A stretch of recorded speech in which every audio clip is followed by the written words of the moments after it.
Hello, நம்மாத்து Nalabagam first time பார்க்குறேன் அப்படின்னா subscribe பண்ணுங்க.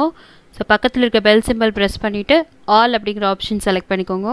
ஸோ நான் போடுற எல்லா வீடியோஸுமே உங்களுக்கு உடனுக்குடன் அப்டேட் ஆகும். ஹலோ, இன்றைக்கி நம்மாத்து நலபாகத்தில் உருளைக்கிழங்கு பொடி மாஸ் எப்படி பண்ணுறதுன்னு பார்க்க போகிறோம். ஸோ இதுக்கு நான் உருளைக்கிழங்கை ரெண்டாக கட் பண்ணிவிட்டு வேக வச்சு தோல் உரித்து எடுத்து வச்சுருக்கேன்.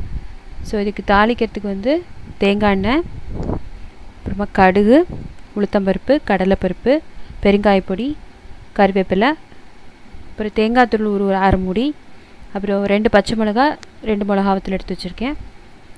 ஸோ அப்புறமா உப்பு, இஞ்சி ஒரு சின்ன துண்டு இஞ்சியை சீவி வச்சுருக்கேன், நான் கட் பண்ணியும் போட்டுக்கலாம். ஸோ இப்போ எப்படி பண்ணுறதுன்னு பார்க்கலாம். முதல்ல நம்ம வேக வச்சு எடுத்து வச்சுருக்கோம் அந்த உருளைக்கிழங்கு, அதை இந்த மாதிரி உதுத்து ஒரு பாத்திரத்தில் போட்டுப்போம். எல்லாத்தையுமே இது மாதிரி உதுத்து போட்டுண்டாச்சு. இப்போ மேற்கொண்டு இதில் நம்ம உப்பு சேர்த்துக்கலாம். ஒரு டீஸ்பூன் உப்பு சேர்த்துக்கலாம். நீங்கள் தேவையான அளவு போட்டுக்கோங்க. உங்களுக்கு போட்டு நல்லா பெரட்டிட்டு இதில் நம்ம அரை மூடி தேங்காய் துருவி வச்சுருக்கோம் இல்லையா, அதையும் சேர்த்துக்கலாம். நம்ம சட்டியில் போட்டதுக்கப்புறமா நம்ம இதை போட்டோன்னா கொஞ்சம் மிக்ஸ் ஆகாமல் இருக்கலாம். ஸோ முன்கூட்டியே உப்பும் இந்த தேங்காய் துருவலையும் போட்டு நல்லா பெரட்டிடுவோம். ஸோ நல்லா கையால் பெரட்டிக்கோங்க.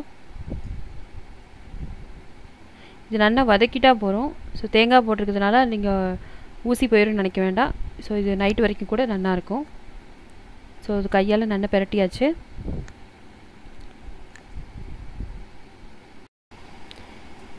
இப்போ ஒரு இருப்பச்சட்டியில் ஒரு குழிக்கரண்டி எண்ணெய், தேங்காய் எண்ணெய் விட்டுக்கலாம். விட்டுண்டு எண்ணெய் நல்லா சூடானதுக்கப்புறம் கடுகு நல்லா பொரியட்டும். பொரிஞ்சதுக்கப்புறம் மேற்கொண்டு இதில் உளுத்தம்பருப்பு, முழு உளுத்தம்பருப்பும் போட்டுக்கலாம், உடச்சி உளுத்தம்பருப்பும் போட்டுக்கலாம், கடலைப்பருப்பு, அப்புறமா காயப்பொடி. கடுகு வெடித்த உடனே அடுப்பை சிம் பண்ணிவிட்டு இதெல்லாம் போட்டுக்கோங்க. காயப்பொடி, அப்புறமா கருவேப்பிலை, பச்சை மிளகா, மிளகா வத்தல், இஞ்சி எல்லாத்தையுமே போட்டுட்டு நல்லா செவக்கிற வரைக்கும் கொஞ்சம் வதக்கிக்கலாம். ஸோ இந்த உருளைக்கிழங்கு பொடி மாஸ் எல்லாத்துக்குமே நல்லாயிருக்கும். மேக்ஸிமம் சாம்பார், புளிட்டு குழம்பு, வத்த குழம்புக்கு நல்லாயிருக்கும். ஸோ தேங்காய் அரைச்ச குழம்புக்கு இது அவ்வளோவா எடுப்பாக இருக்காது.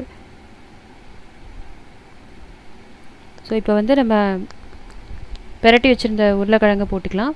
போட்டு நல்லா கிண்டிட்டு ஒரு 5 to 10 minutes லைட்டாக சிம்லேயே வச்சுட்டு நம்ம எடுத்துட்டா உருளைக்கிழங்கு பொடி மாஸ் ரெடி ஆகிடும். நல்லா பெரட்டி கொடுத்துருங்க. அப்போ தான் உப்பு அந்த பொரிச்சு கொட்டினது எல்லாமே ஒன்று சேரும்.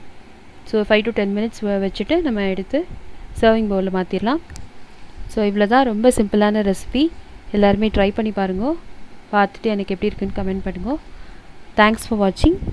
Thank you.